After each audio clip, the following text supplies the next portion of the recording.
hate how gay and stupid I am because literally any picture of Cody one, I'm like, wow, that's really powerful. Rest in peace to Obi-Wan, but if I was there, Cody's chip wouldn't have gone. Oh my god, shut up. R.I.P. Order 66, but I'm different.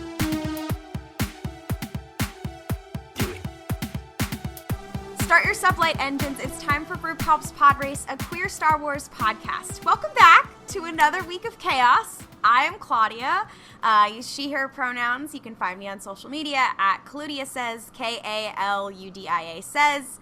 And my gender of the week is Bohemian Rhapsody Boba Fett, who we literally just met before recording this on the Star Wars Visions panel. Hey, I'm not gonna lie, with you. him with a mustache is very powerful to me. I am thinking Him about... with the Freddie Mercury stash win. I cannot believe that you didn't say Bohemian Rhapsody. Oh my god, missed opportunity. Bohemian Rhapsody. My name is Ollie. My pronouns are they, them. You can find me on social media at Ollie Fresh with a PH on pretty much every platform. And my gender this week is babysitter, but it's Sid. It Here. took me such a fucking second of being like, okay, cool, I'm okay. Well, I'm upset now. Also, just so you guys know, we are short one host this week. Mel is not here, but just so you know, their pronouns are they, them. Their social media is at GrunkleRex. And they did tell me their gender this week is Omega entering her Thrawn era. Because Blue Omega win. if you guys watched the episode, which I assume you did if you're here, Omega did pull out her strategy moments. That's just what it was. It's like poetry. Okay, I can go next. I'm Noah. You can find me on social media at the Jewish Jedi, and my pronouns are he, him. And my gender this week is Goodwill Hunting with Robin Williams, starring Omega. I hate you. That's just the energy I got this entire episode. I was like, this is when she goes to Harvard because she's good at calculus. So I'm Jess. My pronouns are they, them. You can find me on most social media at Kawaii Jessio. And my gender this week is Bolo with his hands on his Weequay life partner's shoulders. Also, I did learn his Weequay life partner's name is Ketch, so... Not his Weequay life partner. Bolech is my new OTP. Okay, so now that you know everyone's names and what our whole deal is and the energy we're bringing to the table this week, let's talk about the Bad Batch. This episode was called Common Ground. We had all said, oh, Common Ground is going to be the one where the Bad Batch finally teams up with Fennec or Saw Gerrera, but no, it was not. That being said, there were a lot of good parts in this episode, so let's get into it. Does anyone want to take the lead? We do begin with the Bad Batch getting sent off on a mission and Hunter being like, Omega, girl, stay here. I would like to say that the episode opening was incredibly adorable because they were just kind of hanging out with epic daughter Omega moments. Like, I'm here for the mission, but the fact that they were like, let's just go walk around with her, I loved that. They're enriching her environment. She's been becoming a part of the team a lot more substantially, but they all were like, this is our daughter Omega, who we would kill someone to protect. I just love how he was acknowledging. He was like, yes, she is baby. She shouldn't be coming with us on missions. And she's like, but I'm a part of the team. And he's like, no, you're baby. I wish he had just said, been like, oh, the Empire wants you, whatever. I'm like, no, you can just say, no, you're literally baby. You are 9. I was thinking that as well. I was like, I know that the narrative is supposed to be Hunter's the one in the wrong because he wants to leave Omega behind, but I was like, if I was in that situation, and we're also assuming that Hunter, because he has accelerated aging, is between the ages biologically of 18 and 24. So I'm saying if that were me, I am 23, and I was in charge of a literal 12-year-old, I would probably be like, whatever I have to do to have you not in my responsibility during a very stressful situation, I will do. So I kind of agree with him on that. I agree. Especially, he was in the right, though, because it's just you literally were almost just kidnapped. We cannot risk you getting almost kidnapped again. You will stay here. We want to keep you safe. I also sort of love the idea, though, that the Bad Batch were like, look, we love you, but we just can't deal with getting hunted down by bounty hunters at the same time we're trying to do a job. Like, it makes it a lot harder. Be like, hey, bestie, like, we are a specialized military group. We cannot be bringing a child with us. I hope you understand that. Like, it just is very. I'm also reading Chaos Rising right now, so between this episode and Thrawn being like, yeah, 9-year-old, let's learn how to drive. Spoilers for Thrawn Chaos Rising. So the planet they go to is Raxus. Somebody correct me if I am wrong, but I believe the planned arc that was supposed to be like that turned into some of Dark Disciple, they were supposed to go to Raxus at some point, so there's like concept art or whatever that they ended up using for this episode. It seems like a lot of things from the Clone Wars that they didn't get to end up using, they're bringing here, much like the Boba and Cad Bane fight that turned into the Hunter and Cad Bane fight. I just looked at Raxus and I was like, I know there's a lot action-wise and politically-wise happening here, but wow, the animation, I was like, wow, beautiful colors, wow. It was really pretty. It was, that was probably the prettiest planet they've been on so far. Yeah. It also looked the most like a planet people would plausibly want to live on, since most other worlds in Star Wars are either like desolate or they're cities that are desolate. I was like, I would totally live on Raxus. What the fuck? Yeah. This episode did a weird thing where it kind of turned into a long form endorsement ad for the Separatists, because I was like, these guys were doing kind of well before the Empire showed up. Like, I mean, that is the point. Yeah. This is I didn't want to get into this early because there's a lot of stuff. So to introduce my qualifications, I do have a bachelor's degree in political science and I am working on a master's. So this has always been my problem with Star Wars politics, is that in Revenge of the Sith, when Anakin is, spoilers for Revenge of the Sith, in Revenge of the Sith, there is a part where Anakin is taking out the Separatists, where Newt Gunray, as he is killing him, is like, we just wanted peace. And it's kind of implying like, oh, the Separatists were leaving the Republic for valid reasons and they weren't actually trying to fight this war. They just were trying to leave because of XYZ. And supplementary materials, I hate to call them supplementary materials, but that is kind of what they are. But like the books and the comics have shown us that the Empire is pretty xenophobic and only focuses on the core human worlds. I'm sorry, the Republic was leaning towards more xenophobic understandings of what planets they support. And what gets me is that every time a Star Wars property like a show or a movie has an opportunity to talk about the Separatists and talk about their politics, they sidle up next to being like, oh, it's because the Republic doesn't support people like us, but they always do it by using characters who have no actual like real physical stake in it.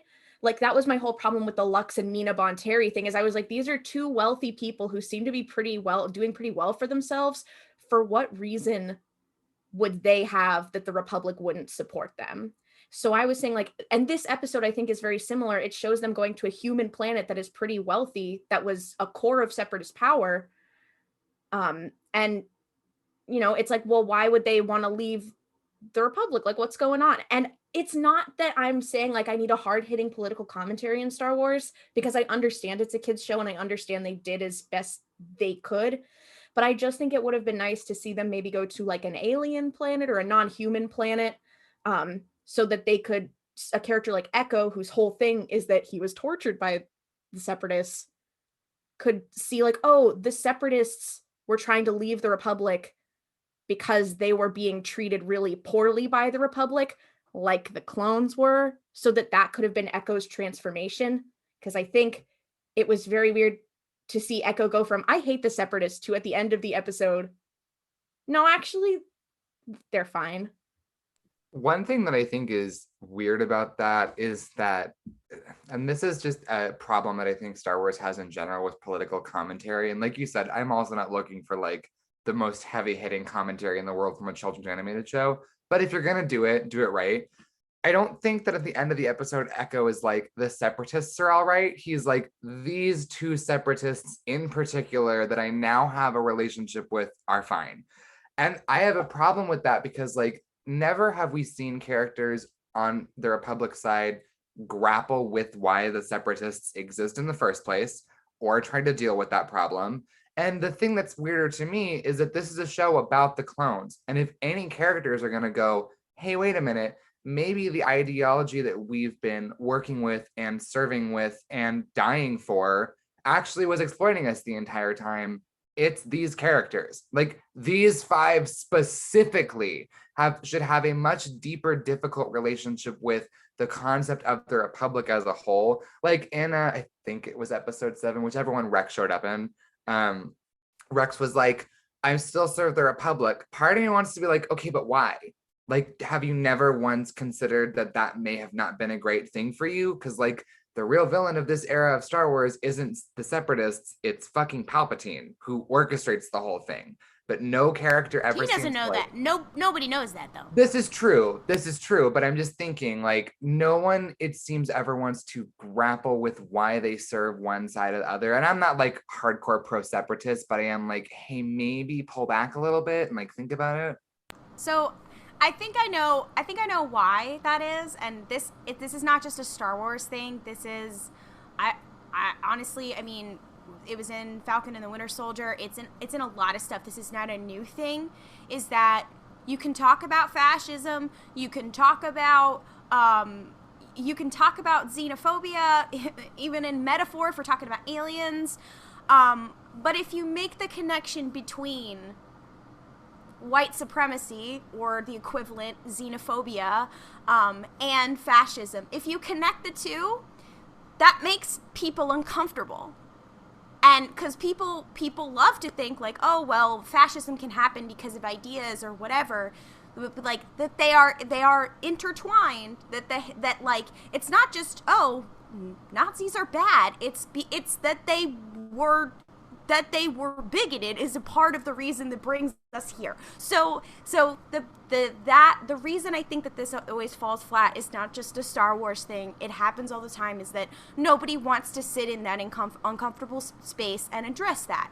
And that's, I mean, the irony of that is, I mean, we're all Thrawn fans here, and I believe the first Thrawn book gets the most into the xenophobia, specifically within the Empire, of it as much, and so it's very much, it's very hard for me to watch, because it's like, yeah, this is the same thing I see in everything, and it's an uncomfortable message. That the complicated part about analyzing the Republic in a critical way, or at least having your characters do it, is that most people watching these types of shows are meant to relate to the Republic and to support them, and to call that into question brings your own morals and values into question, which I don't think is a thing that a Disney show is ever going to try to do or successfully do in a meaningful way. I mean, I think another thing too, this is kind of circling back, but the idea of someone like Rex, and especially like the clones saying like, oh, I'm still with the Republic even though the Republic's gone. The clones were raised specifically on Kamino with a dichotomy in mind of being like, it is us versus them. True. It is the Republic versus the Separatists, Republic good, Separatist bad. They did not have access to information regarding any other ideologies. So it makes sense that Rex and the Bad Batch, especially like Echo, who is a reg, would be like, and especially Echo, who was tortured, would be like, yeah, Separatists are pretty bad. And the other thing too is, I am asking everyone who's like, maybe the Separatists were the good guys, to read the first like 6 pages of Dark Disciple, because that really does contextualize why the Separatists were abhorrent. I'm also begging you to rewatch the arc where Dooku and his Separatist crew are trying to test a weapon on civilians. Yes, first season. Like that is my first thought, because if you read, I was gonna bring up Dooku Jedi Lost, because you read the end of that and you're like, yeah, you know what? I kind of agree with Dooku. The Republic sucks, and the Jedi suck. And then you watch the first arc of the Clone Wars, and he starts just testing weapons of mass destruction on innocent people, and you're like, what's all this then? So it's not as cut and dry. It's much like real life. It's not as much as cut and dry as one may seem. And I, as usual, I always wish they would delve a little more into that. I will say, and possibly light spoilers for Light of the Jedi, the High Republic book. But one of the things that's explored in that book is this idea of what the Republic and the Jedi used to be versus what they are by the time of the Clone Wars. And they're two very different entities. Like, there's an entire section of that book where different senators are like, well, we're having all these problems in the Republic. And then they actually sit down and are like, what are we going to do about those issues? And I do think what's interesting about examining these two eras is how different the Republic and the Jedi are in this part of history versus how they were then. But yeah, despite the possible allure of nice trees, which I did fall victim to watching this episode, I was like, this planet kind of fucks. The Separatists are still a not great, bad military organization that kill a lot of people, and that shouldn't go from your mind when analyzing this type of commentary in Star Wars.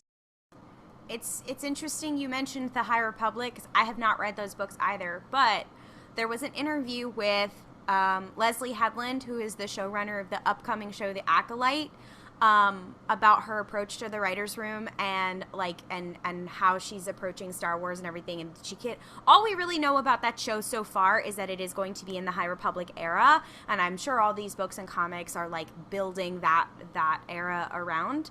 And the really thing that I loved was that she was very straightforward in this interview, saying Star Wars is inherently because somebody asked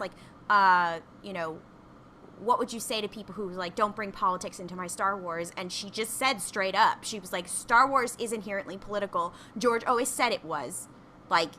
War, and then she said, war is inherently political. And so we're having this conversation about how Star Wars always kind of sort of gets there, but doesn't. So I am gunning. I am hoping that show gets there. Yeah, I agree 100%. But to plug Leslie Headland, if you haven't watched Russian Doll on Netflix, she's a big part of that project, and that show owns my brain. This concludes my weekly bringing us about different content quota, and we can now move on. I will also say this, and this is why probably all of us want to see Bail Organa at some point. I would love, because we always see him just a little bit, I would love to know, what does he think of when you say, when Rex says, oh, I'm still fighting for the Republic? What does he think of that the Republic still means? Because obviously he wasn't a part of it because he died, but Mon Mothma, oh, he passed away. A New Hope spoilers. Not spoilers for A New Hope, Klaudia. But how does he conceive of the Republic? Is it my ideal of the Republic? How does his little group of senators who created the rebellion, this is just me asking for my Bail Organa West Wing show once again. To me, that's very interesting, and I think that would really inform how other people think about it. Anyways, once again, I just want to see a Bail Organa walk and talk. Period. The other part I think of this episode is we can talk about the politics of it all day, but I think that the part that was actually very impactful to me from this episode was the personal aspect of it. So the battle going on within Hunter's mind of oh, we left Omega behind, and then he's like, Tech, you and Omega go around and do XYZ, and Tech is like, hey, idiot, you left her behind. So I really wanted Tech to be like, you left her behind because she's a fucking child. Stupid. I did love that though, because that also to me was okay, they're really used to having her around and being a useful part of the team. Yeah. He wasn't gonna be Omega, stay here. He was go around and deal with this really fast. Bestie, bye. Rest in peace to Crosshair. They have not said anything that for the entire. That's what I'm just gonna say. There was no moment of oh, Crosshair. Oh, he's not here. The speed at which the Bad Batch moved on from Crosshair in their lives is so fucking funny to me because I don't think we've had them talk about it emotionally like one fucking time. Literally, they were like, "Ah, damn, he got really hurt on that ship. That sucks." Anyway, like, I mean, Hunter was guilty. Hunter did feel guilty at one point, whatever. But right now, in episode 3, he did explicitly say he felt like it was his fault that they left Crosshair behind. But that is the extent of the conversation that they have had about him. They are. I think now, like, especially after Crosshair tried to kill them all, and specifically tried to kill their special child, they're just like, yeah, fuck Crosshair. We don't. We don't care about that man. Fuck Crosshair. All my homies hate Crosshair. That's like Hunter. And all of his homies are the rest of the Bad Batch. I mean, to be fair, okay. The thing that I think is perhaps they are holding off a larger Crosshair conversation for when he becomes relevant. I'm thinking perhaps there will be a moment where it's like Crosshair post going back to Camino, because I still do think he was pretty injured. I do believe they are still going to go to the death troopification of Crosshair. So I think there is a chance that they are going to find out that something's going on with him like that, and then be like, oh my God, that's our brother. Because I do think there's probably a chance that in their minds, they're like, we're just going to circle back and figure out how to get him. Like, we'll figure it out. I do believe that is a strong possibility, that they are saving the big Crosshair conversation for when it is going to hit the hardest.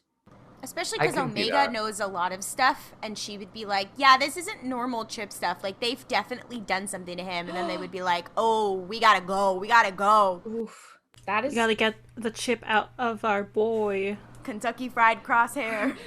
I'm here to giving people chips. Well, mine better be sour cream and onion. I can't with you. Oh my God. I also want to talk about, I don't think Sid knows their names.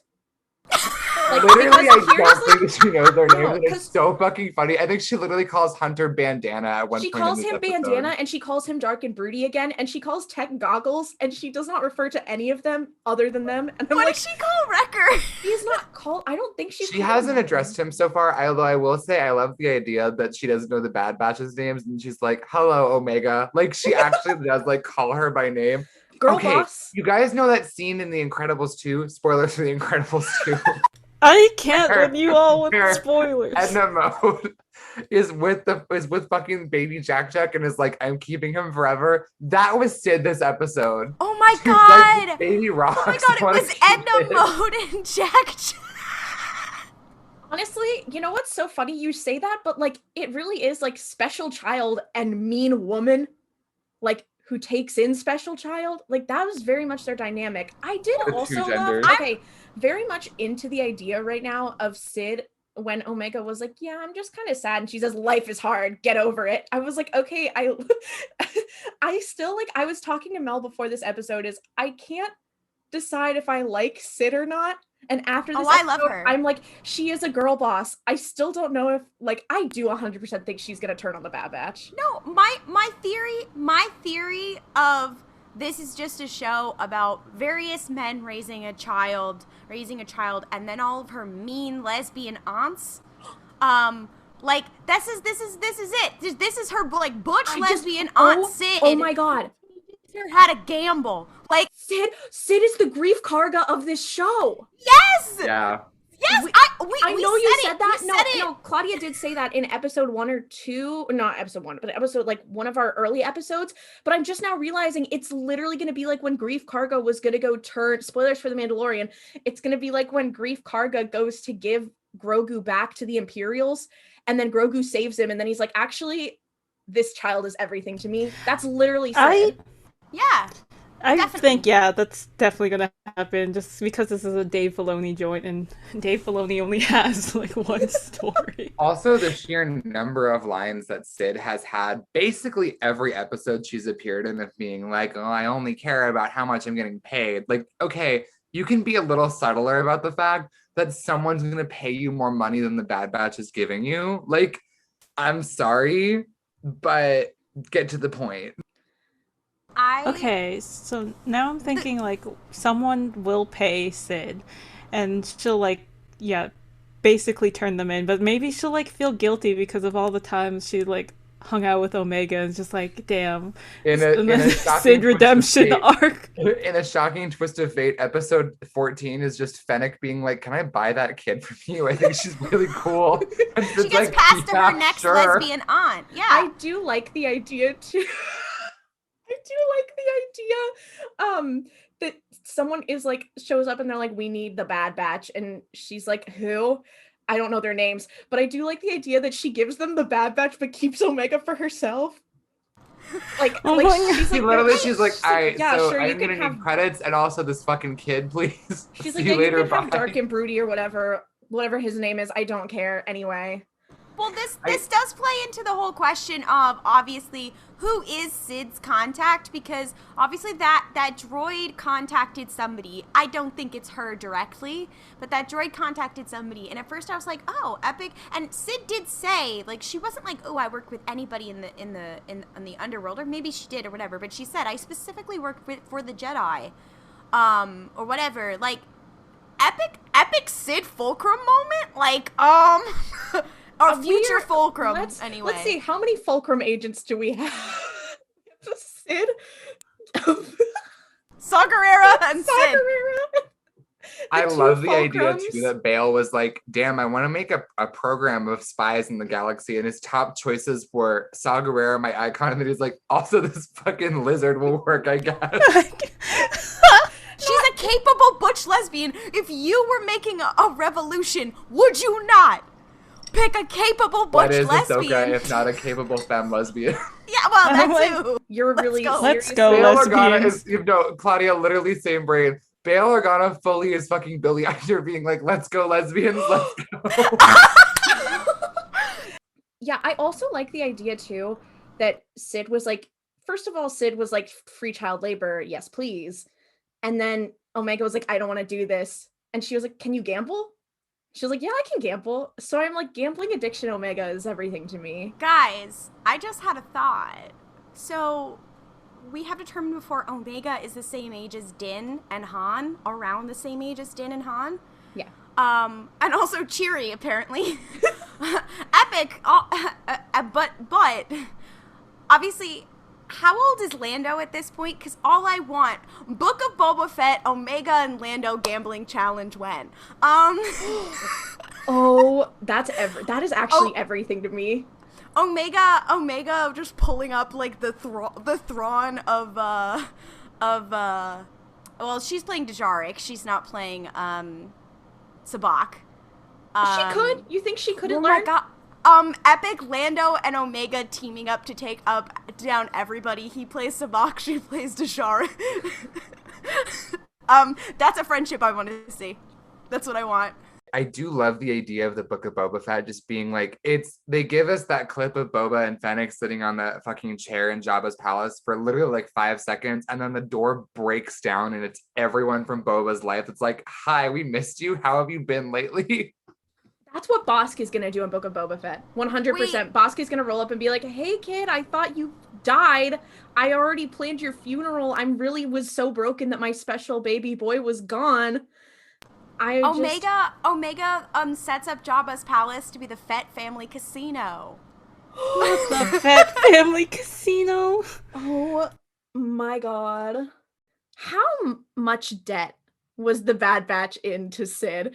Because I want to know how this child, who I assume has not played a lot of Dejarik in her life, has earned back their entire debt to Sid in like 2 days. I have a proposal for this. I would like to propose that she didn't even get close to forgiving half of their debt, but Sid was like, I like this kid so fucking much, I'm gonna tell her that that's what that was. Gaslight gatekeep girl boss. Either that, or I would also laugh a lot if the Bad Batches are they're all really bad at math other than tech. And Sid is like, here's your debt. They're like, this is so much money. And she's like, it's $2. Like, I promise you can fucking pay this. Not them being Jared 19, they never learned how to read. Tech fully is like, I'm a master of numbers, and then he sees whatever figure this is, he's like, never mind, I don't know how to do math. If only there was a Wikipedia page for numbers, then I bet the Bad Batch would be able to Are numbers canon in Star Wars? Just imagine that somehow Han and Chewie find their way back to Tatooine because they heard Boba's alive, and then Omega's hanging out in Tatooine, and Chewie versus Omega, and Chewie gets upset because he fucking sucks. That's okay. Not Han being like, let the Wookiee win, and Omega being like, no. But I will wipe like, the floor don't. with this carpet. We could Boba's see like, Chewie Omega, in the don't Bad let him. Batch. Chewie could be in the Bad Batch because he has He been was in. Yeah. He was in the Clone Wars. Yeah. He hasn't been captured yet, right? Because he no. is in prison when he meets Han, years Yeah, later. that's later in the Empire, yeah. I am obsessed with the fact that Chewbacca knows literally everyone. He's the through line. It's like people are like, oh, Remember R2 when he met and Ahsoka? C-3PO. Exactly. Like R2 is like the person who knows everything. I'm like, no, it's Chewbacca. My man has a memory of steel. XOXO Gossip Girl! And Chewbacca's been alive a lot longer than R2, so... And he'll be alive a lot longer probably still. Not Chewbacca Girl. Speaking of droids, to bring us a little bit back to the episode really fast, the thing that I found interesting about this episode is that the way that they were all kind of racist against the droid character the entire fucking episode, Droid rights. Like, it's so weird to me because Star Wars' relationship with droids and AI is really bizarre because unlike properties like Star Trek that actually explore like what does it mean to be human in a world where like computer characters exist, Star Wars never really does that. And I'm like, hey besties, quick question. Is this like normal behavior for y'all, or do the Bad Batch just really, really hate droid characters? Well, all clones do. That's the thing. I wish I almost, when you were saying like, oh, Hashtag I wish they not all picked clones. Yeah, like that's a thing that I wish. Like I almost wish that like the planet that they said Ben on had been like, I don't know, Techno Union or something, because then Echo would have had to really. That might have been a lot for Echo or whatever. But like, I think that the stuff with droid rights, it really goes in and out, which we see in Solo. Shout out to Miss L3, which, by the way, spoilers for Solo. Stop. The actress who played the droid in this plays Phoebe Waller-Bridge's sister in Fleabag, so like epic L337 Fleabag moment. But every time we think about droid rights or they get like droid racism, I'm always just like, L3 would never stand for this. She wouldn't. POV, L3 beats the shit out of Echo. Stop. That's why Echo can never get on the Millennium Falcon because she would just make his life hell. That's actually the next episode. It's just a 25-minute clip of L3 beating the fuck out of Echo. Not L3 Echo WWE style cage match. I'd pay money for that. Spoilers for WWE cage match. Oh my god.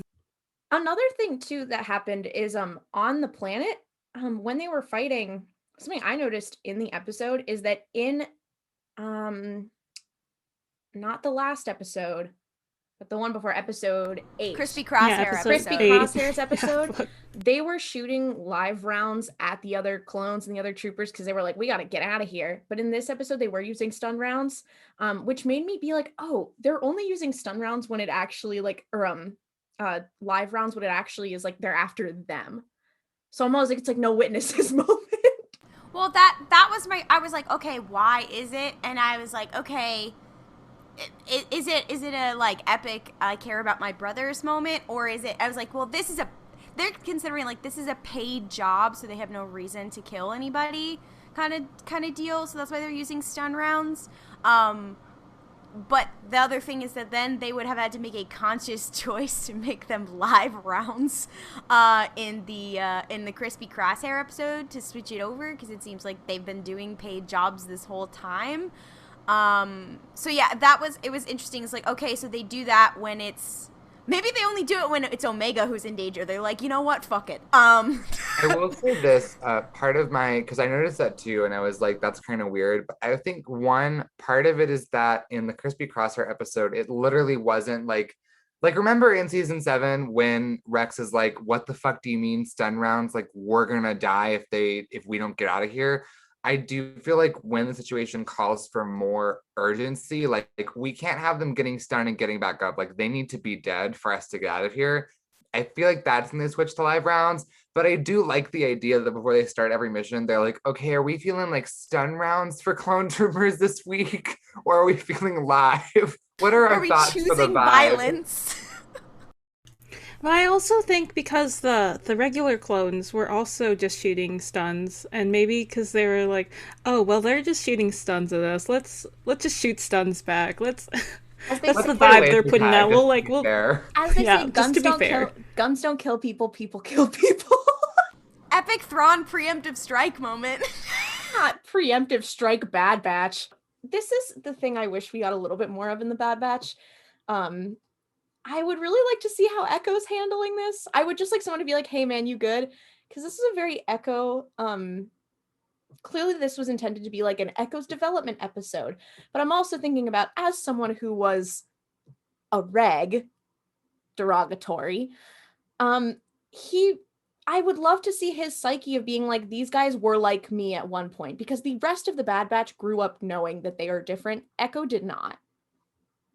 Yeah, I do think it's interesting to possibly explore that layer of separation between the two sets of clones, because like, yeah, the Bad Batch spent their lives from minute one being distant from the regs and even being like not at all related to them, because we saw how the regs acted towards them in episode 1, #LoveForSoup but they were not fond of the Bad Batch. And I imagine that treatment has happened their entire lives, whereas Echo, this is very new to him.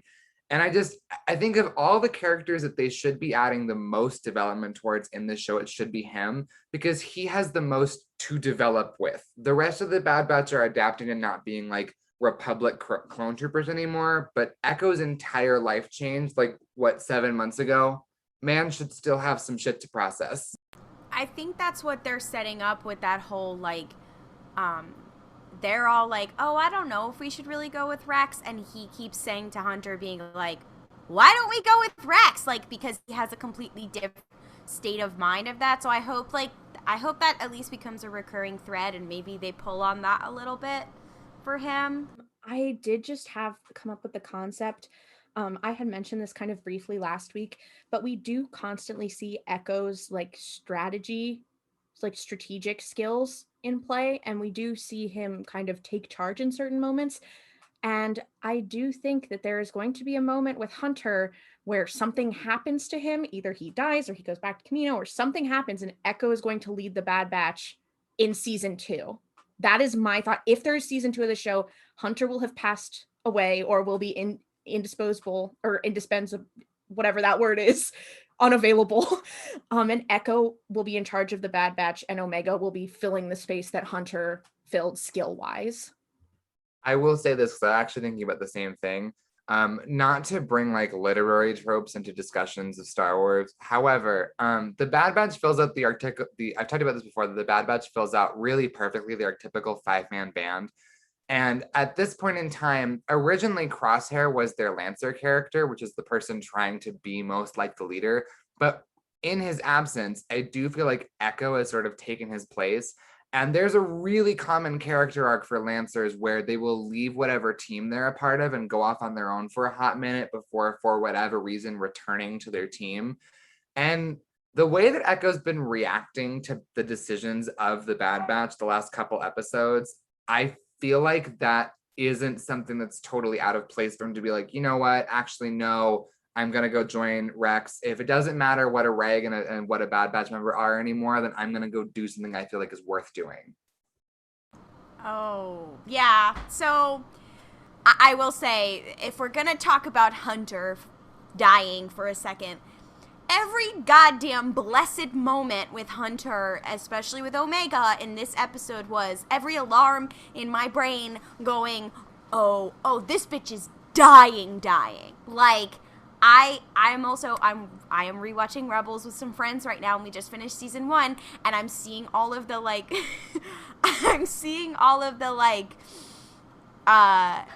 foreshadowing in season 1 of Rebels.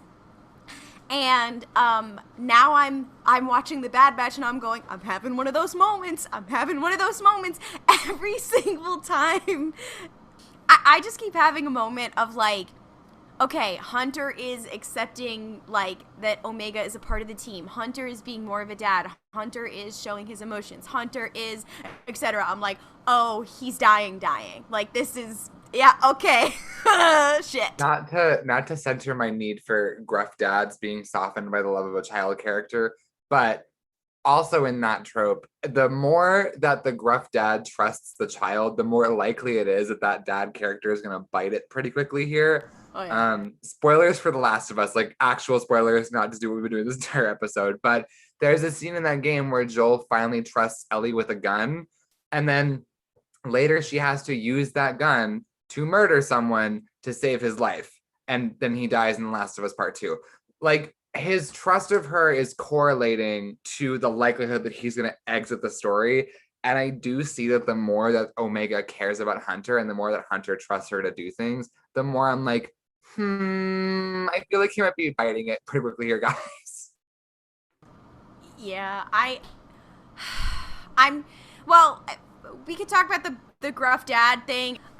So this is also what people have been thinking with Din as well, where they're like, oh, he's dying. I think it's more likely that Hunter will die because he's not like the main character. There's other characters, unless they have him die at the end or something like that. But it does bring into question if we're talking about the gruff dad trope of like, when are they gonna let them hug? And we know that that's only gonna happen right before that motherfucker dies. And is that like for maximum emotional pain? Yes, but it's also like, can we just let men feel feelings? Jesus Christ! Like, they're gonna have a moment of someone being like, of Hunter being like, I'm so glad I brought you along on this mission, and they hug, and then Hunter gets like shot by Crosshair or something. I cannot with the idea of Crosshair having to kill Hunter and then having that be the thing that snaps him out of it. no. Like, he kills Hunter and then is like, Yeah. wait, this is super not right. Bestie, shut the fuck up. So, I mean, I know I've already said most of how I felt about the episode. I think that it was a fine episode. I think it had some of the regular things that frustrate me about Star Wars. But that's like a Star Wars problem and not a Bad Batch problem. But I thought it was good. I thought it was kind of nice to see the actual, where are our characters at emotionally and based on the bond that they've formed so far. Because we did also, a scene we did not mention was Wrecker basically kind of punching Hunter in the arm to be like, hey, apologize to Omega for being rude. So like, it does kind of show where the relationships of these characters stand so far. And I really appreciated that. But I thought it was a fine episode. I mean, for me, yeah, I'm very much on the same page of like, there was nothing about it that really stood out to me a whole bunch. But it was fine. Like, I liked it. I enjoyed watching it. I would not put it on my mental list of episodes so far that I would like go back and rewatch, but I would say that it was pretty good.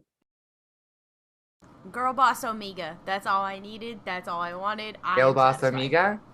Gil Boss. My final thoughts first was, I mean, I'm usually pretty quiet when we talk about the episodes, honestly, especially when it gets to more serious stuff, because I can't articulate my thoughts properly into words. But I was also extra quiet this time because I just didn't really have thoughts on the episode. Because when I watched it, there wasn't anything that, really stood out to me. It wasn't something that I'd rewatch. I can, like, point out that the animation was really nice this episode, and the setting, Raxus, was really pretty. But, I wasn't impressed. I'd probably put this episode at the bottom. There's one thing I did want to note. At this point, we have now seen every scene from all of the trailers. So everything going forward is entirely blind. This episode is my least favorite episode. Sorry to people who like the episode. And as for Cody Watch, he wasn't there. Epic nihilistic Cody Watch moment. The fact that like every time we do Cody Watch, you just get like sadder and sadder. It's breaking my heart. You're breaking my heart, Anakin. Dave Filoni. Cody, you're breaking my heart. Where are you? I would love it as penance for the fact that we never see him in the Bad Batch. The Obi-Wan Kenobi show is actually just like 16-hour-long episodes of he and Cody doing like domestic house husband things. Surprise, Shorty! I'd die for that. I did say, oh yeah, Gaslight Gatekeep Girl Boss Omega. Also, fucking let Tech speak. I know that he's there. I know he's there just to be the exposition for like whatever child or whoever doesn't know every piece of lore, whatever, to be like, hi, let me give you the introduction in every single thing. But at this point, it's just rude. Like, just let the man speak. Jesus. Yeah, I was not a Tech enjoyer, and now I'm like, I will die for Tech, which I hate to become that person, but He did a little peace sign. I love him. he does deserve to speak. Epic neurodivergent moment. He also decked somebody in this episode. He was just, it was the like, call an ambulance, but not for me. I do forget sometimes that they're actually like quite competent, like all of them, because we've just seen ass kicked. Yeah. I did actually want to say something about that I forgot to mention earlier, and now I'm thinking too hard, but we actually did see like the Bad Batch using epic teamwork moments to like take down that tank, and I was like, oh, it actually seems like you guys have an idea of how to do your fucking jobs. That's crazy. Also, Wrecker, putting explosive places, you're so powerful, King. I would die for you. That's all.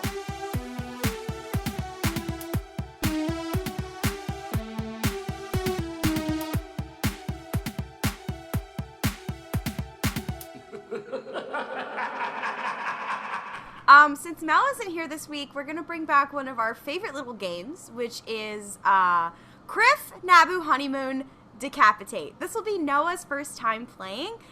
For those who don't know, it is a Star Wars themed version of Fuck, Marry, Kill. Each of us will have brought 3 characters in order to target each other to make difficult choices. Let's begin with Jess. Welcome to the Imperial Navy.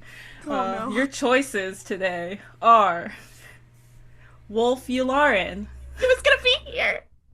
Will Huff Tarkin, No! Orson Krennic. Go. Okay, this is easy. Shoot Actually, from the shoot, speed at okay. which I have an answer is Shoot not from even the funny. hip. Shoot from the hip. I'm marrying Yularen. I'm Naboo honeymooning with Yularen. I am kriffing Orson Krennic, and I am decapitating Tarkin. We have the same fucking brain. Yeah, That same. was my exact Because answer. it's objectively correct. Yeah, it's objectively correct. Yeah. Except for I know Jess isn't gonna say yeah, that. okay, here's mine. Did you all agree with yours, right? Yes. Mine Absolutely. is Yes. I am Naboo honeymooning Orson Krennic. Get out. I'm kriffing Yularen, and yeah, I'm killing Tarkin. He's Pack it up, decapitated. Brierly Goodbye. Ronan. I think it's Sorry, very Briley Ronan. homophobic of us Krennic to is kill my the only man now. gay character out of that list, but you know, I It's would equal also just rights. like to say, Ben Mendelsohn, sweetie, I'm so sorry, an ugly ass bitch like Krennic would ever say something like that. Oh my god, Ben Mendelsohn is quite fuckable, despite the fact that he plays a Yes, bad I shit. agree with you there. I agree. Ben Mendelsohn is very handsome. I'm getting us back on track, and I'm passing the torch to Noah. Noah, take it away. Okay, I admit that I did think of these a little bit on the fly, but I'm so excited about presenting them. So, your options for Kriff, Naboo Honeymoon, or Decapitate are Sid from the Bad Batch, Nala Se, also from the Bad Batch, or Tech. I hate you. I hate you so much. I hate Choose you. wisely. Oh my god. Okay. You're evil. Okay, also, I'm sorry. You're gonna throw similar, like, non-human characters and Tech? I hate All right, you I got so it. much. I got it. Shoot from the hip. Okay, Naboo, Honeymoon, Tech. Kriff, Sid, and Decapitate Nala Se. Not Chris. I'm sorry. Sorry, she's a Oh my powerful God. lesbian. I'm not saying I'm attracted to her in any way, but I'm just saying, like, I wouldn't be opposed.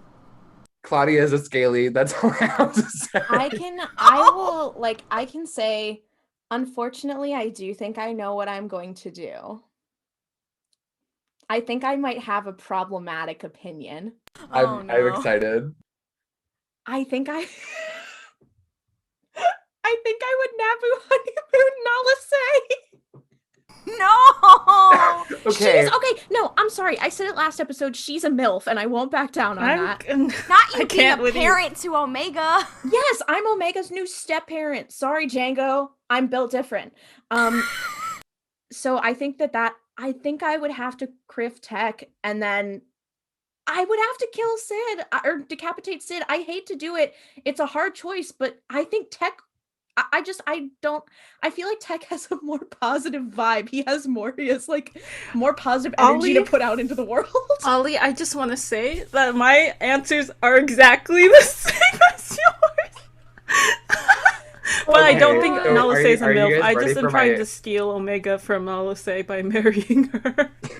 Not fucking stealing Omega by marriage rights. Yes. This is my hot take for this, and I did have to think about it. I was like, if I was at gunpoint and forced to decide, I'm going to Naboo honeymoon Tech, I'm gonna kriff Nala Su, and then I'm gonna decapitate Sid. And my reasoning for that is that I don't mind Tech as much as the show has gone on, but the idea of having to kriff Sid is killing me. Like physically, like at least you kriff Nalase. Okay, but here's the thing. Nalase's sexy. I don't know about that, but if I kriff Nalase, then I'll just be like, damn, that was one weird night like 6 years ago that I'll forget about. But if I kriff Sid, the thought will literally never leave my brain. It will poison me forever. And I can't live with that with my husband Tech. So Rhea Perlman, I'm so sorry, girl. I promise it's not about you. I promise it's solely based on it's solely from a Sid perspective, girl. It's not you, I promise. I'm so sorry, girl. Like I have to apologize for my crimes. I want to welcome everyone to the MILF squad of Tatooine. So your options today are Baru Whitesun, Peli Motto, and Shmi Skywalker. I'm ready. I'm beyond ready for this. Okay. I am going to marry Peli Motto. I just feel like she and I would have a very fun time together. We're very similar. And the other thing is that she loves kids. I'm not great with them. So if we ever have any children around, I know that she will take care of them for me and I don't have to deal with that.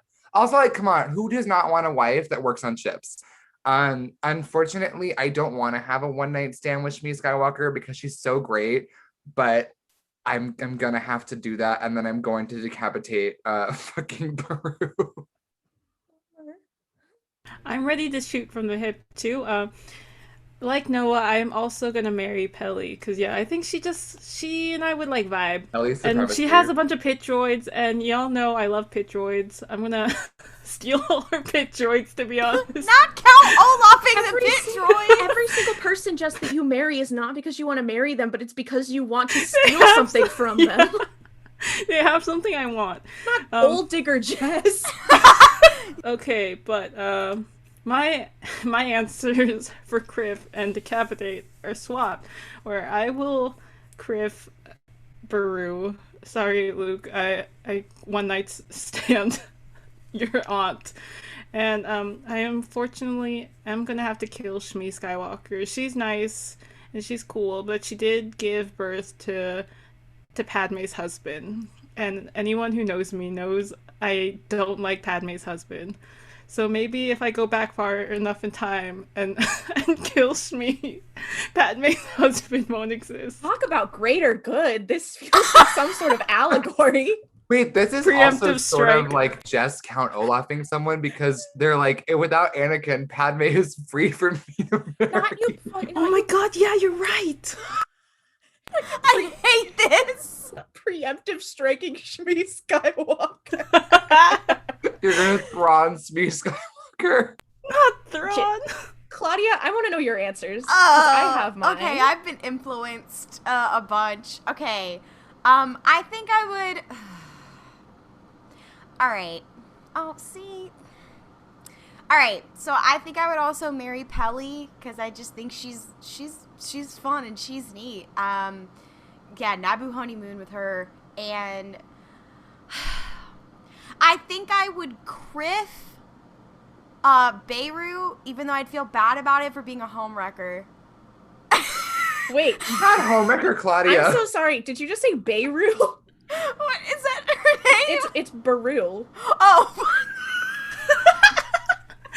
I'm gonna start gatekeeping. Also, wow, Klaudia, you can't be a homewrecker. I'm the only homewrecker in this podcast. and then I would also kill Shmi Skywalker to prevent the Chosen One from being. Yeah. So, you guys are horrible. I do have an answer that's probably going to make people mad. As with my last one, a little lore drop about me is that Attack of the Clones is one of my favorite Star Wars movies because it was the first one I think I remember seeing. I had a very weird obsession with Beru in that movie. So I am absolutely married. Like, I am Naboo honeymooning her, hands down. That's not Kenobi is going to be a time for you. Look, I'm saying, okay, this leads into my other plot, is that I think that the reason that Owen doesn't like Obi-Wan is because he was his and Beru's third, and they had a messy breakup. Bestie, what the fuck?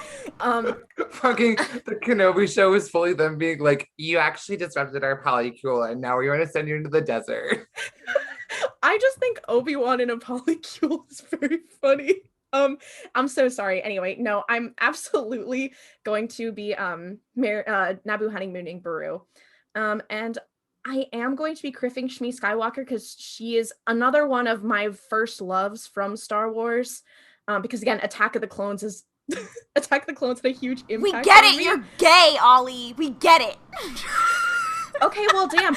I hate to breathe this person, but Pelimato looks a lot like my aunt. So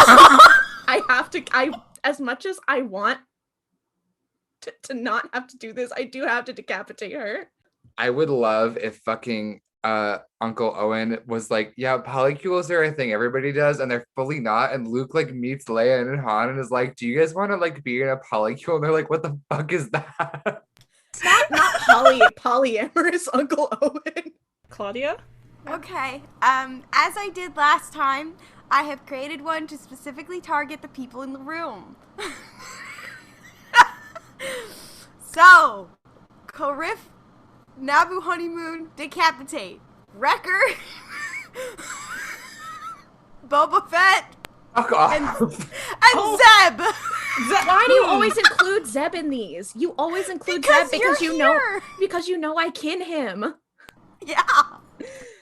Okay, I'm actually ready. So I want to preface this by saying that this is a really hard choice for me. Not with Zeb. I'm gonna decapitate Zeb immediately. I have no problem. Everyone always does this. But here's the thing.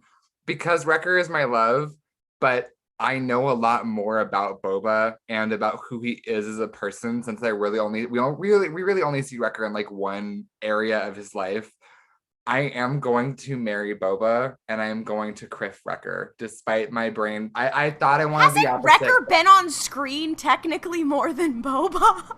Yes and no, but like I just feel like we have better characterization for Boba, and I feel like I know him better. I just also like he is physically closer to Tem than Wrecker is, even though Wrecker's a clone. Wrecker, I'm so sorry, King. Please forgive me. I'm ready to shoot from the hip now, too. I will not be apologizing to Ollie this time, because not because I'm not decapitating Zeb, Ollie. So Zeb gets to stay alive. I don't like that everyone has to like apologize to me whenever anything happens to Zeb. Like just because I love him does not mean he's me. No, but it's actually I'm gonna apologize to your Zeb figure. Sorry, Zeb figure. My Black Series Zeb figure is your Black crying. Series Zeb figure. But no, I am Naboo honeymooning Boba because I do love Boba Fett like a lot. I think about Boba like every single fucking day, to be honest. As you should, icon. And then I started thinking. I was curious, so I am gonna kriff Zeb just because I'm curious about.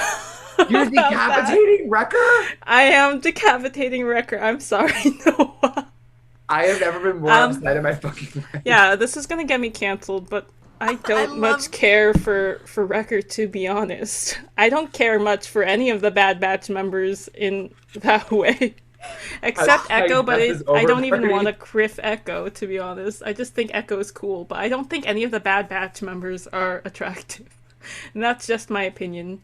I can think all Jess cancel is me, over Jess party. Yeah, Jess is over party. Jess is truly the contrarian of this podcast. Someone then has to have a shipping- different opinion sometimes. So this one's very difficult for me. Because here's the thing. The two Bad Batch members that I am the most in love with, it was immediately Wrecker, but I'm also in sapphic love with Hunter. So that's like my thing, is that it's like, so I love Wrecker so much. He's like, I love one man and it's him. But much like everyone else said, I know so much about Boba and I'm so invested in Boba. Like, and I can't physically kill Zeb. I don't think I could do it. Like, I don't think I could do it. I think I'm going to Naboo honeymoon with Zeb. I am going to kriff Boba and decapitate Wrecker. And I hate myself am for under it. fucking fire in this goddamn podcast today. I'm under attack. I just think Boba Fett's sexy. No, and you're valid Yeah. for that. Like, I did choose to marry him over Wrecker, my icon. Is it because I have a thing for men in helmets? Unclear, but it could be. Zeb, if you'd had a helmet. Rest in peace, King. Jesus Christ. Claudia, did you answer? Okay, I gotta answer my own. Of course, it's difficult for me as well. I can't. Here's the thing, I didn't really give a shit about Boba Fett until very recently. I was just like, I don't know, I mean, he's neat, I guess. I don't know Can why we just cut everybody it there cares. of Claudia saying, I don't really give a shit about Boba Fett, and then the episode stops. You're No, trying to make wait, it sound like I think wait. Coolsville sucks. Wait, pause. And then he came in The Mandalorian, and I was like, oh, I get it. I get why everybody loves this man. Yeah, I'm on the train. I get it. Oh boy. All right. So again, I'm going to Naboo honeymoon with Zeb. I think he is marriage material, obviously, by his husband. Sorry, Callus. Rip. Again, homewrecker Claudia. Okay, okay, I played myself. I feel like either answer is gonna get me canceled by you guys. I feel like we've already gone down the road of it's too late. You just need to do it, bestie. Okay, I think I'm gonna kriff Wrecker and decapitate Boba. I'm so sorry. Oh no! I will say, going the way Claudia- of his dad. No, Claudia, I was actually so close to saying that because, like, like I said, I think Wrecker is so, like, handsome. He's so, like, he's just everything to me. But like Noah said, like, I think Boba, like, I know him better. I trust him. Not that I don't trust Wrecker. I obviously trust Wrecker with my life. But, like, it's such a hard choice between the two of them, and I cannot kill Zeb. Zeb is my boy. Yeah. That was really hard for me. I'm apologizing to me for that. Horrible segment, everyone. Good job. Now that we've thoroughly targeted each other there, it's time for I'm just happy that we can do this segment. Our Q&A segment. You guys send us questions on our TikTok Q&A section. Yes. Please continue doing that, and we're going to answer them. We save them and we look at them. Yes. So even if your Ollie? question hasn't been answered yet and you sent it a while ago, it is still definitely on the table. But yeah, even if we haven't answered it yet, don't worry. We've seen it. We're just waiting for the right place to put it. So yeah, without further ado, I have 2 questions for you all this week. The first one is from TikTok user Fulcrum021. And they ask, Leia Organa or Ahsoka Tano? What the fuck? Oh, I think I saw that pop up in our notifications the other day.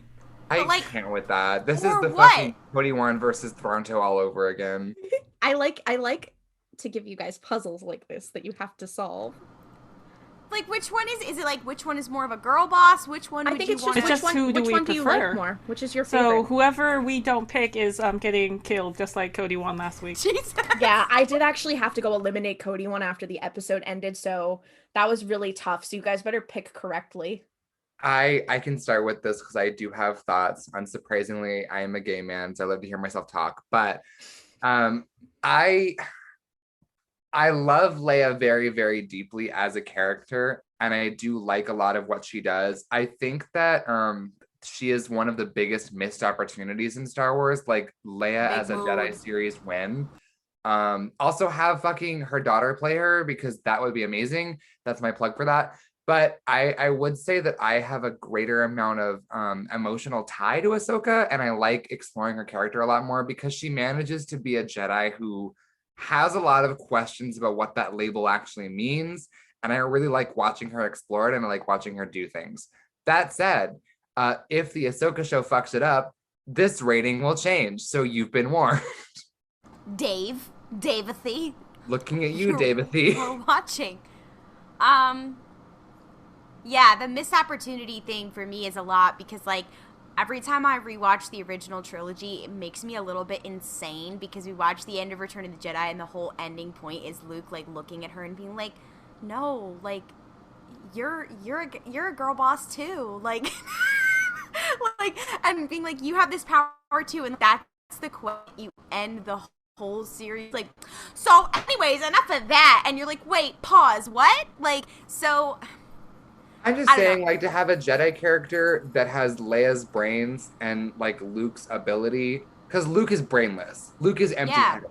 Leia is everything. And we love that for him. Well, and to be fair, a Jedi character with that level of brains and also that level of power, that is Ahsoka. To be fair. This is true. Yeah. And who is a Skywalker? That is Ahsoka. Fucking galaxy brain, they're the same person. I also, Ahsoka show, please address if they ever met, because they were working in the rebellion. Address it. I'm gonna have to go with Ahsoka, literally just because we know more about her. I'm in the middle of reading, I believe, the Princess Leia, or I just read it, the Princess Leia comic. I've read Leia, Princess of Alderaan, and Bloodline. I really like them. She is a bad bitch. I've met Carrie Fisher. I'm just gonna have to say Ahsoka only because we just have more shit of her, which is insane because, well, and Ashley Eckstein has talked about this. I believe I've mentioned this before in the podcast of, like, people are like, oh, why do people like Ahsoka so much? And Ashley Eckstein was like, well, we've just had a lot of content. We've had a lot of time with her, both in universe and also, like, in real time. We've had a lot of time with her as a person, like, that we don't usually get with a character, even some of the biggest characters. And that's why she's so beloved. And she's just a girl boss, so. I only barely just started watching, like, or not watching, I finished them, but I watched all, like, of Clone Wars and Rebels literally this year. So before, I didn't particularly know who Ahsoka was or really care about her. And the only cool, like, Star Wars girls I knew were, like, you know, Rey and Rose and Leia and Padme. You know, just movie characters. And Leia is really important to me. I was in love with Leia. Like, sorry to Luke, but Leia, I would marry Leia if I had to pick between Luke and Leia. Not you being a homewrecker again. Yeah, sorry Han Solo, but I'm marrying Leia. But no, after watching Clone Wars and, like, Rebels and things, I was just like, Ahsoka's really cool, and this is hard, but I do think I'm also picking Ahsoka. Like, even though Leia was my first love, just Ahsoka had more character development and depth. I mean, there's probably the books. I should read the books about, like, Leia, but yeah, so Ahsoka. So I will be the contrarian, I suppose. I love Ahsoka Tano so much. She played a very important part in my childhood. However, I think that there is something still so important to me about Leia Organa. Like, regardless of how much development she versus Ahsoka has, because I think it's impossible to say that Ahsoka is not a more well-rounded, more explored character than Leia. but I think that Leia came at such a time and was presented in such a way that even movies now don't portray women. So I think for so many women, Leia is such an important character because it's the first time you really see a woman who is both feminine and strong and respected. And I always think back to the Hoth scene where they're organizing them leaving Hoth and she's giving orders to all of the pilots and they're all just like listening and respecting her. There's no comments or anything, which is the bare minimum that a director or writer could do, but you still often don't see a woman in that kind of position commanding all men where no comment is made about it. So I think purely from that standpoint, Leia is so important, but I also love the idea of what she represents as like, you know, the spark of hope in the galaxy alongside Luke is like, they're the new generation. I know it's like they're the original generation, but in the context of the universe, like they are a new generation of hero and a new generation of those who purely believe in the power of good and the power of hope. So I love Ahsoka so much, but Leia just means the world to me. I will also say, and I'm not changing my vote from Ahsoka to Leia, but one of the biggest things about Leia's character, specifically in the sequels that I loved, is that her response to a huge trauma of losing her son to the dark side and then having the Galactic Republic that she cares about begin to fall into ruin is not to abandon it like Luke does and be like, I'm going to go mob on this planet. It's to join up with the new rebellion and be like, okay, what are we doing about this? Like, she's a problem solver, and that's very powerful of her. Girl Unfortunately, it does look like she's being annihilated for not being Ahsoka. So R.I.P. Leia. I'm sorry, Leia. Well, that's the thing, though. I'm the one who does the killing. So actually, because I chose Leia, that's what mattered. No, I'm kidding. Sorry, Leia. You're just gonna secretly send her away. Like, you're gonna fake her death. Leia has been sent to the Chiss Ascendancy. I'm sending Leia to the Chiss Ascendancy. She would, much like Eli Vanto, she would like gaslight, gatekeep, girl boss her way up the Chiss Ascendancy. Like, I was about to say, everybody would love her like there. Thrawn would meet her and be like, do you want to go to the Chiss Ascendancy? I just want to say, Leia being in the Chiss Ascendancy, and she's technically a Skywalker in both name, but then if she'd be in the Chiss Ascendancy, she could also be a Skywalker for the Chiss Ascendancy because she's Force sensitive. So my next question comes from TikTok user HapInY69, and their question was, nice opinion on Obi Bane. And I assume that is the ship like between Obi-Wan and Cad Bane. I believe so. What? Nar. I'm going insane. This is not. I think this may be the first time I'm encountering an Obi-Wan ship where I'm like, no, but who thought of this? Like, Obi-Wan is a slut. He is a slut, but I don't think he would do that. I think he'd be like, Claudia's not shaming Obi-Wan. No, I'm not shaming him. This is just a fact. He's a slut. He's not. Leave him. He's a Obi-Wan Catholic. He doesn't even like. No, that doesn't mean he doesn't fuck. I think he's a slut, but I think he would have been like, that's not for me. I think that Nar, to quote Jess, Nar, I think the idea of Obi-Wan, here's how I can see this working. We all saw the Racco Hardeen arc. No! Bane absolutely wanted to fuck Racco Hardeen. Like 100%. He wanted to like hate fuck him. I could see that happening and being like Obi-Wan being like, well, when in Rome, but I don't think it would. So I'm going to say it's a solid no from me, but I respect this person asking this question because it's very funny. Cad Bane x Racco Hardeen. Wait, pause. If you're saying Racco Hardeen, what if the actual real Racco Hardeen actually hooked up with Cad Bane? Cad Bane's like, why doesn't he remember me? Stop! Oh my god, next question, Ollie. Wait, no, because I need to voice my opinion on this because like I don't like it, but I would like to say I find it with the Racco Hardeen thing, I find that extremely funny. But I also love the idea if like Cad Bane finds out that Obi-Wan, like he's like, damn, this guy looks very fuckable in this bar. And then like he finds out that it was Obi-Wan and he was like, never mind. Like the fact that it was Obi-Wan ruins it for him. I do like the idea that we're saying like, would Obi-Wan do it? But like, would Cad Bane? Cad Bane sees Obi-Wan and says, no way. No. I think they're both the same. I think they're both sluts, and I think, but they both would. I'm like, that's not my type. Not, I'm good, actually. Oh my they're god. They're the fucking quote that's like, I'm not a slut, but who knows? But they're like, I'm a slut, and I know, and I'm not gonna do this. Okay. Okay. So that wraps up all of the questions I have. Please continue to send your questions to our TikTok Q&A. We're always looking at them, and some of them are so good that I just haven't gotten to yet. So now is everybody's favorite segment, Name That Ship, where one of our hosts brings us a cursed fan fiction, and the rest of the hosts have to guess just by the tags and the summary description what ship it is. So this week we're gonna start with Ollie. Awesome. I did find this one a little while ago. This one's kind of an oldie. It's not that old, but it is aged. It is rated like when it was posted, or like yeah. Oh, it's when? rated. I'll get there. It's rated general audiences. It is called Day Part 1. It is a part of a series. Stop with the rough day. It's not rough day. The characters are character A, character B, original female human character.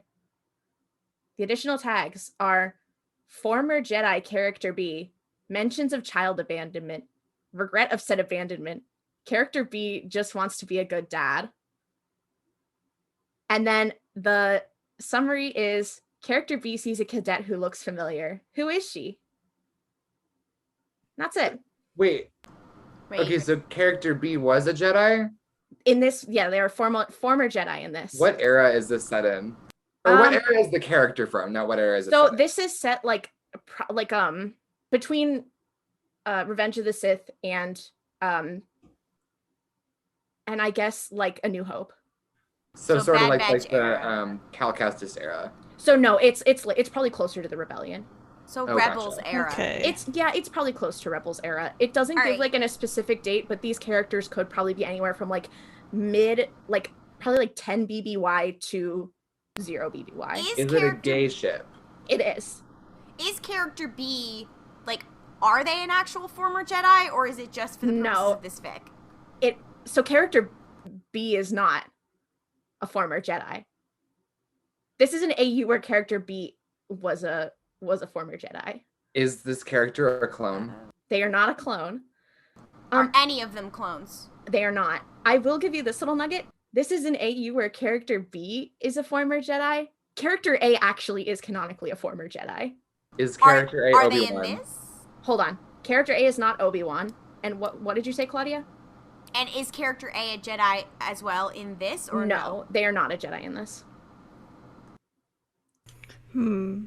Wait, are they men or are they women? They are men.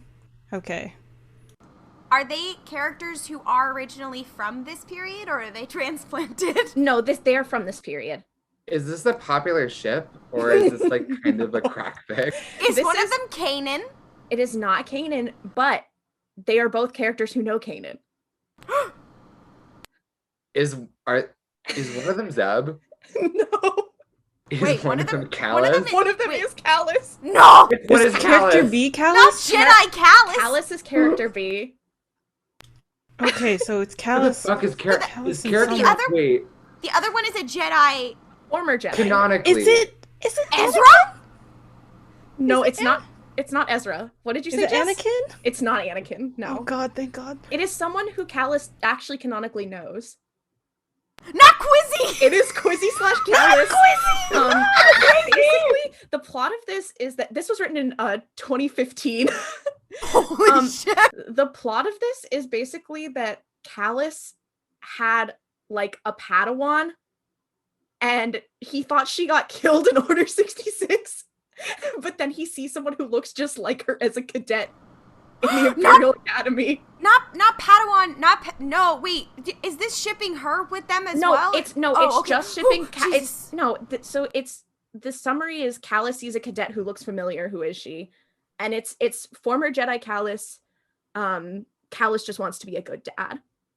I can't deal with this. So I'm sorry. I do love fucking step parent Quizzy. I'm like, this honestly wouldn't even be that bad if it wasn't for the other character in this being fucking Quizzy. It's always Quizzy. For those Fucking listening at Quizzy. home, when we say Quizzy, we mean the Inquisitor. The Grand The Inquisitor. Grand Inquisitor from Star Wars Rebels. We call him Quizzy. I love you, Quiznos. I would do anything for you. Or Quiznos. Quiznos. Would that make their ship name Qualis? I love Qualis. So I feel like if I read off all the relationships just based off the other characters who are in this fic, you will figure out who the main ship is. So I'm not going to give you the other characters. But the additional tags for this ship or this fanfic are this is rated E for explicit, by the way. Or was it rated E? Yeah, it is. So it's sex, blowjob, anal fingering, kissing, neck kissing, voyeurism, orgy, everybody wants character A, possessive behavior, jealousy. I don't know how to pronounce this person's name. Piet and Thrawn will totally kill each other. Piet? Admiral Piet? Piet? Yeah, Piet and Thrawn will totally kill each other after. Krennic is a kinky boy, lol. No! I was too tired to write all the one-sided shit with character A. Generally sexy shenanigans of the Imperial variety. What have I done? Character B did not get his face messed up. He's a handsome devil here. This is Nayu, where character A and character B are married.